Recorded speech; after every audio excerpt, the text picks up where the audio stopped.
Thank y'all. I appreciate y'all. But at the same time, we still got to work. We still have something that we're working towards. And so my 12th grade year, we played 4 games.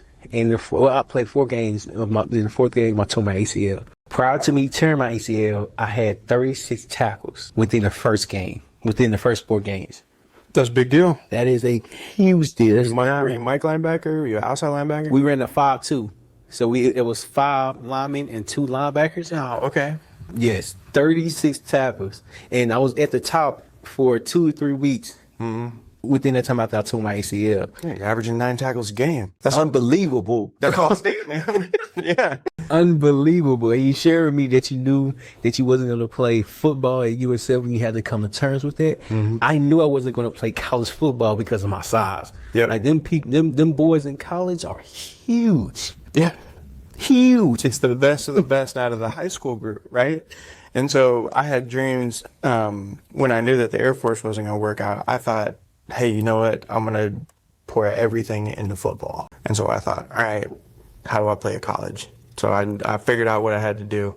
And I realized I was never going to play quarterback at college, right? I was too small to be a receiver, but I had good hips and I was smart.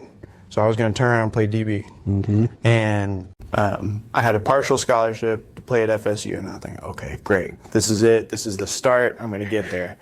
I break my leg senior year.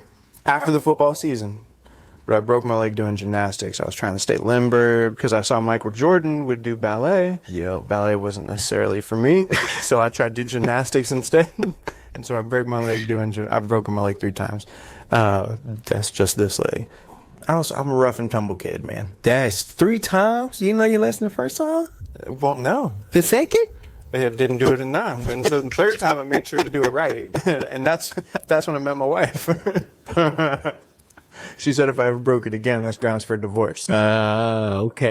But that's not going to be a failure that I've recorded on my books. Yeah. It's interesting. The lessons that we go through is always preparing us for the next step. It's always preparing us for the next lessons. It's always preparing us, and we don't understand how it's preparing us. Mm-hmm. And for you to meet your wife and for your wife to support you in a way that you needed the support, but you didn't recognize the support that you needed, what did that mean to you? Oh my goodness. So this is going to cut. I hear my father's words bubbling up inside of me, right? My dad always said that my mom was an angel, right? Mm-hmm. And I should treat her like an angel. And so that's how I grew up, right? And the way that my wife came into my life, when we first started dating, she kind of kept me at arm's length naturally, right? As everybody does when they're first meeting somebody. But it was really our first real date was going to that particular flag football game and then having her, and I'll send you a picture afterwards so you can put it up. So it's me and my whole team. I'm laying down on the ground and my toes are facing the other way. Mm. And she's off holding my hand, my right hand. And I look at her real quick. I'm like, hey, this is the first time we've ever held hands. So my leg is broken, my whole team's around me, but I had to take that second and do that. And I told y'all that to tell you this, when she nursed me back to health and was there for me the whole time, it really was like an angel came down and was guiding me and helping me through all of that. And that was it. At the time, it was horrible, right? I didn't know how I was going to continue working because I had to have surgery on my leg. I had to play in 18 screws in there, so I did it right the 3rd time. Yeah, the 3rd time. But no, she was there, and she was there for me mentally. She was there for me.